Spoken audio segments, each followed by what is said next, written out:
Selamat datang di video transformasi geometri part 2. Kali ini kita akan membahas mengenai refleksi atau pencerminan. Berikut ini adalah tujuan dari pembelajaran refleksi. Peserta didik dapat menjelaskan konsep refleksi sebagai pembalikan suatu objek geometri terhadap suatu garis tertentu tanpa mengubah ukuran objek tersebut. Yang kedua, peserta didik dapat menggambarkan hasil refleksi suatu objek geometri pada bidang kartesius, serta menentukan koordinat titik awal dan titik hasil refleksi objek tersebut terhadap garis refleksi. Yang ketiga, peserta didik dapat memecahkan masalah yang melibatkan refleksi pada objek geometri, baik secara analitis maupun grafis. Apa itu refleksi? Nah, seperti yang sudah kita ketahui dalam video sebelumnya, bahwa refleksi adalah suatu objek yang dicerminkan terhadap garis tertentu yang disebut sumbu simetri. Misalnya, ketika kita berdiri di depan cermin, bayangan kita di cermin adalah refleksi dari diri kita. Coba kalian perhatikan gambar segitiga ABC yang dicerminkan terhadap garis K di samping. Setiap titik dan bayangannya mempunyai jarak yang sama terhadap garis pencerminannya. Perhitungan jarak harus tegak lurus terhadap garis pencerminan, dan bentuk bayangan serta gambar asli sama namun dengan posisi terbalik. Sekarang kita akan mempelajari cara mencerminkan suatu titik terhadap sumbu-sumbu atau titik berikut. Mari kita berlatih dengan contoh soal berikut. Jika diketahui titik A sama dengan negatif 3,2, maka titiknya di sini dicerminkan terhadap sumbu X, artinya jarak dari titik A dengan sumbu X adalah 2 satuan, maka jarak bayangannya pun juga 2 satuan, maka A aksennya sama dengan negatif 3,2.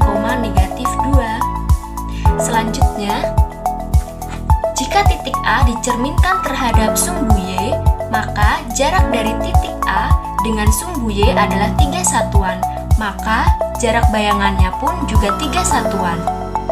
Maka titik A aksennya adalah 3,2. Soal selanjutnya. Jika diketahui titik A negatif 3,2, jika dicerminkan terhadap sumbu Y sama dengan X, maka sumbunya seperti ini. Ini artinya jarak titik A dengan sumbu Y sama dengan X adalah 2,5 satuan, sehingga bayangannya juga memiliki jarak yang sama, yaitu 2,5 satuan. Sehingga titik A aksennya ada di sini. Titik A aksen sama dengan 2,3.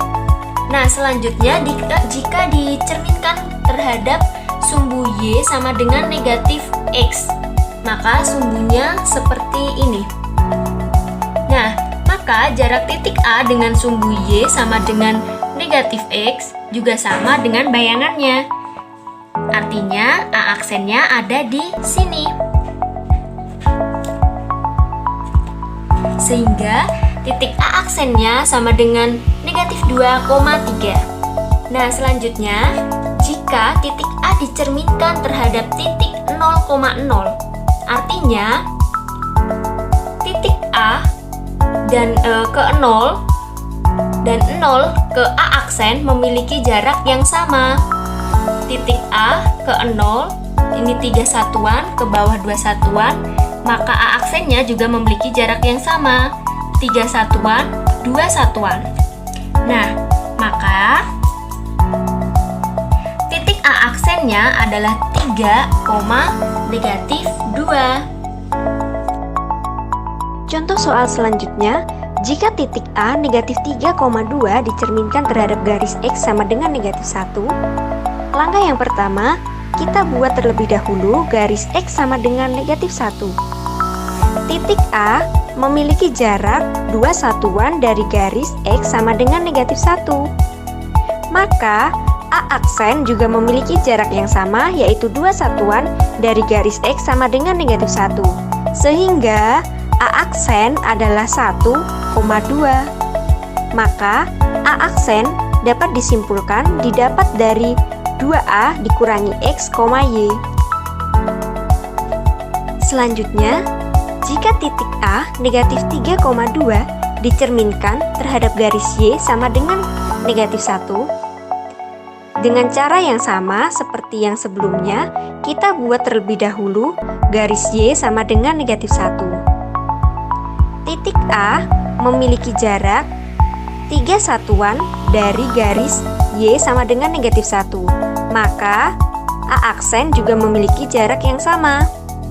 Sehingga A aksen adalah negatif 3, negatif 4. Dapat disimpulkan A aksen didapat dari X, 2B dikurangi Y.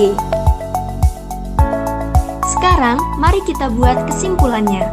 Saat dicerminkan terhadap sumbu X, titik A negatif 3,2, bayangannya menjadi A aksen negatif 3, negatif 2.